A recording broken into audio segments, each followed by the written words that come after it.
So இந்த வீடியோவில் நம்ம பஞ்சாப் கிங்ஸ் டீமை பற்றி பார்க்க போகிறோம். ஸோ எனக்கு தெரிஞ்சு இந்த ஓவரால் 10 டீமில் வந்து கொஞ்சம் வீக்கர் சைடாக இருக்கிற மாதிரி எனக்கு தோன்றது வந்து ஸோ பஞ்சாப் கிங்ஸ் தான். ஒரு பக்கம் ஏன் அப்படின்னு பார்த்தீங்கன்னா ஜானி பிரெஸ்டோ வந்து இன்ஜுரியில் போயிட்டாரு. ஸோ அவருக்கு பதில் ரீப்ளேஸ்மெண்ட் யாரு அப்படின்ற மாதிரி வெயிட் பண்ணோம். டீம்லேயே அந்த பாப்புலரான பிளேயர்ஸும் இல்லை, நிறைய யங்ஸ்டர்ஸ் தான் இந்த பஞ்சாப் கிங்ஸுக்கு புதுசாக ஆட போகிறதுக்கான வாய்ப்பு அதிகமாக இருக்குது. ஸோ யங்ஸ்டருக்கு வாய்ப்பு கிடைக்குது, இது ஒரு நல்ல விஷயம். பட் அந்த அளவுக்கு பர்ஃபார்மன்ஸை வந்து இந்த சீசன் பண்ணுவாங்களா அப்படின்றதே கேள்விக்குறியாக தாங்க இருக்குது.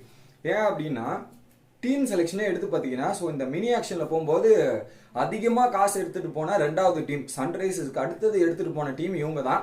பட் அதில் மிச்சம் 12 கோடியை ரிட்டர்ன் வீட்டுக்கு எடுத்துகிட்டு வந்த மாதிரி எடுத்துகிட்டு வந்தாங்க. ஸோ சாம் கரனுக்கு மட்டும்தான் அவங்க அதிகமான ப்ரைஸ் கொடுத்து ஒரு 18 கோடிக்கு மேலே கொடுத்து வாங்கினாங்க.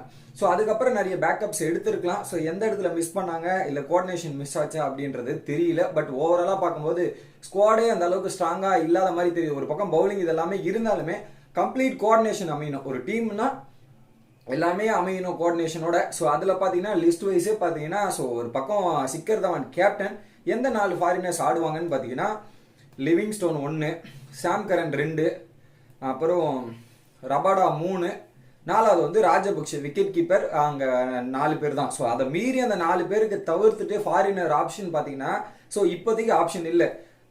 விக்கெட் கீப்பர் நம்ம பிரெஸ்டோ இருந்ததுன்னா அவரை வைக்கிறதுக்கான சான்ஸ் இருக்கும். அவர் இன்ஜுரி இல்லை. ஸோ அவர் போனதுக்கப்புறம் ராஜபக்சேவை தான் விக்கெட் கீப்பராக வைக்கணும்.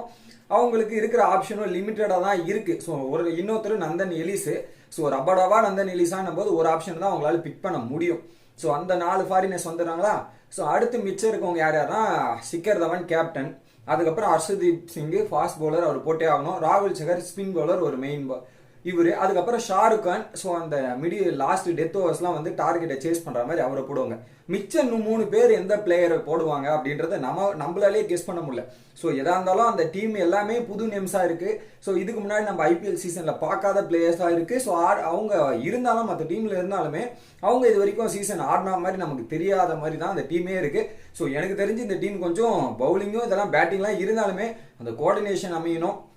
அதை வந்து பர்ஃபார்மன்ஸில் வெளிக்கொண்டு வருவாங்களான்றது தான் வெயிட் பண்ணி பார்க்கணும். மற்ற டீம்லாம் பார்க்கும்போது ஸோ நிறைய எக்ஸ்பீரியன்ஸ் அதெல்லாம் இருக்குது. பட் இந்த டீமை வந்து எப்படி வழிநடத்தி கொண்டு வர போகிறாங்க அப்படின்றதே ஒரு கேள்விக்குறியாக இருக்குது. ஸோ இந்த டீமை எப்படி தான் வருதுன்றதை நம்ம வெயிட் பண்ணி தான் பார்க்கணும். உங்களோட கருத்து என்ன? ஸோ எந்த டாப் 11 அந்த பிளேயிங்கில் இருப்பாங்க அப்படின்றத மறக்காமல் கமெண்ட் செக்ஷனில் கமெண்ட் பண்ணுங்கள்.